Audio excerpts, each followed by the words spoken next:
Hello student, आज मैं आपको पार्ट 14 मध्य प्रदेश के मेले ये समझाऊंगी। तो इस चैप्टर में क्या है, जो लेखक है उसने हमें एक तो पत्र लिखने का तरीका बताया है, दूसरा पत्र के माध्यम से हमें जो मेले लगते हैं, मेलों की उपयोगिता जीवन में क्या है, मेलों से हमें क्या मिलता है, उन मेलों के और किस तरह के मेले होते हैं, तो मेलों के बारे में भी बताया है।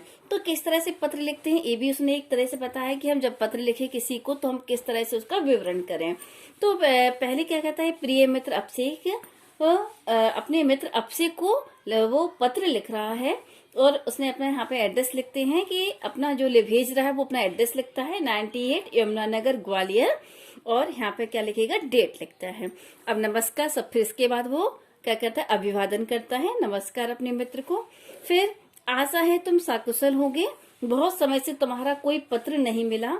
पिछले दिनों हमारे नगर में जन्माष्टमी मेले का आयोजन हुआ था, इस अवसर पर तुम्हारी बहुत याद आई। पिछले वर्ष तो तुम भी मेरे साथ थे। वो अपने मित्र से कहता है कि जन्माष्टमी के अवसर पर हमने पिछली साल हमने साथ साथ में मेले में हम मेला देखने गए थे, साथ में था ये दोनों लोग। तो वो कहता है कि जन्माष्टमी पर तुम मेरे साथ थे, तो इस समय भी मुझे जन्माष्टमी के मेला जब लगा तो तुम्हारी बहुत याद आई। एक बात जानकर तुम्हें प्रसन्नता होगी कि एक बार मुझे कुंभ मेला देखने का भी अवसर मिला। तो वो कह रहा है कि तुम्हें अच्छा लगेगा ये जानकर कि मैंने कुंभ मेले को भी मुझे कुंभ मेला देखने का भी मौका मिला है। जैसा कि तुम जानते हो, भारत एक विशाल देश है, यहाँ की गौरवपूर्ण संस्कृति रही है। वो अपने मित्र को बताता है कि भारत एक विशाल देश है और यहाँ की जो संस्कृति है वो कैसी है, बहुत काफी सम्मानित है, सभी लोग उसका सम्मान करते हैं। यह हमारी अपनी पहचान है। हमारे यहाँ वैदिक काल से मेले लगते आ रहे हैं। सांस्कृतिक धरोहर के रूप में मेलों का आयोजन पूरे भारतवर्ष में होता है। तो वह कह रहा है कि यह हमारी अपनी पहचान है कि किससे, कि हमारे बहुत तरह तरह की मेले, कई तरह के मेले और सब जगह सभी जगह मतलब मेले लगते हैं। तो कह रहे हैं कि हमारे यहाँ वैदिक काल से मतलब पुराने समय से ही मेले लगते आ रहे हैं और यह हमारी क्या है, सांस्कृतिक धरोहर है। तो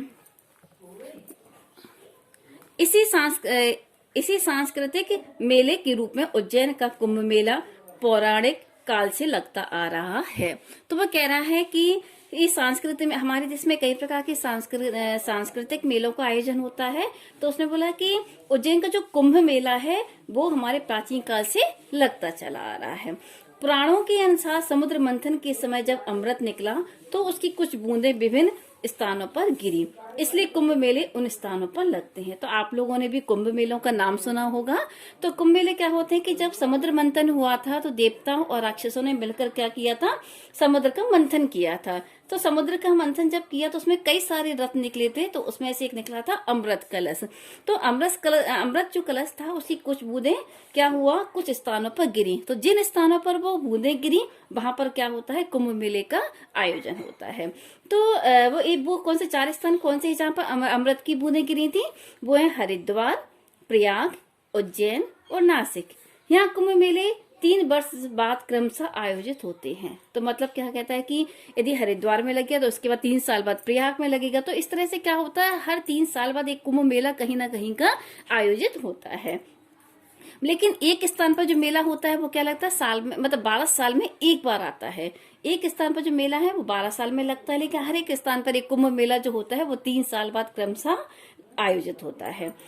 इन मेलों में विभिन्न जाति और धर्म के लोग पूरे उत्साह से सम्मिलित होते हैं। वे धार्मिक और पौराणिक मान्यताओं का निर्वाह करते हैं। कई जाति और धर्म के लोग वहां पर आते हैं कुंभ मेलों में, और जो धार्मिक और हमारी परंपराएं हैं, हमारी मान्यताएं हैं, उनका पालन करते हैं। उज्जैन के कुंभ मेले को सिंगस्त की भी कहते हैं। उज्जैन के कुंभ मेले को क्या कहते हैं, सिंगस्त भी कहते हैं। ये मेला कहाँ लगता है, क्षिप्रा नदी के किनारे लगता है। उज्जैन में क्षिप्रा नदी है, उसी के किनारे कुंभ मेले का आयोजन होता है। कुंभ मेलों में देश भर के प्रसिद्ध महात्माओं, संतों, आचार्यों, विद्वानों के विचार उपदेश सुनने को मिलते हैं और खूब आनंद आता है। क्या कह रहा है वो अपने मित्र से, वो कह रहा है कि कुंभ जो मेला होता है तो हम जानते हैं कि जब कुंभ मेला लगता है तो तो दुनिया भर के और देश भर के जो बड़े बड़े विद्वान, महात्मा, साधु, संत, आचार्य जो रहते हैं वो सब लोग उसी स्थान पर जाकर के इकट्ठे हो जाते हैं। सभी लोग वहां पर आपको मिलेंगे। और तो उनके तरह तरह की जो संत आचार्य होते हैं उनके हमें विचार सुनने को मिलते हैं, उनके उपदेश सुनने को मिलते हैं। मित्र, जब मेलों की बात चली है तो यह भी जानना जरूरी है कि मेले क्या है, इनकी क्या उपयोगिता और महत्व है। मेले हमारी सांस्कृतिक एकता के प्रतीक है। क्यों है सांस्कृतिक एकता के प्रतीक? क्योंकि जब मेला लगता है तो उसमें सभी धर्मों के लोग, सभी संस्कृतियों के लोग, सभी जाति धर्म के लोग एक साथ एक जगह इकट्ठे होते हैं। तो क्या है, ये हमारी सांस्कृतिक एकता का प्रतीक है। हमारे देश में मुख्य रूप से सांस्कृतिक मेले, लोक मेले और व्यापारिक मेले लगते हैं। तो वो क्या कह रहा है, हमारे देश में कौन कौन सी मेले लगते हैं? एक तो सांस्कृतिक मेले लगते हैं जिसमें कई प्रकार की संस्कृति के जो लोग होते हैं वो इकट्ठा होते हैं और अपनी अपनी संस्कृति का क्या करते हैं, प्रदर्शन करते हैं। लोक मेले होते हैं, ये क्षेत्रीय मेले होते हैं जो अपने अपने क्षेत्रों या प्रांतों में छोटे स्तर पर आयोजित किए जाते हैं। और व्यापारिक मेले होते हैं जो कि जिसमें जगह जगह से लोग आकर एक जगह आकर के व्यवसाय करते हैं। तो सांस्कृतिक मेलों के अंतर्गत विभिन्न धर्म एवं संप्रदायों के अपने अपने मेले लगते हैं। सांस्कृतिक मेले में ये होता है। और विभिन्न प्रांतों में क्षेत्र के आधार पर लोक मेलों का आयोजन किया जाता है। वहीं आज के व्यावसायिक संदर्भ में अब व्यापारिक मेलों का भी आयोजन होने लगा है। मतलब अब व्यापारिक मेले भी बड़े जोर तोड़ से लगाए जाते हैं।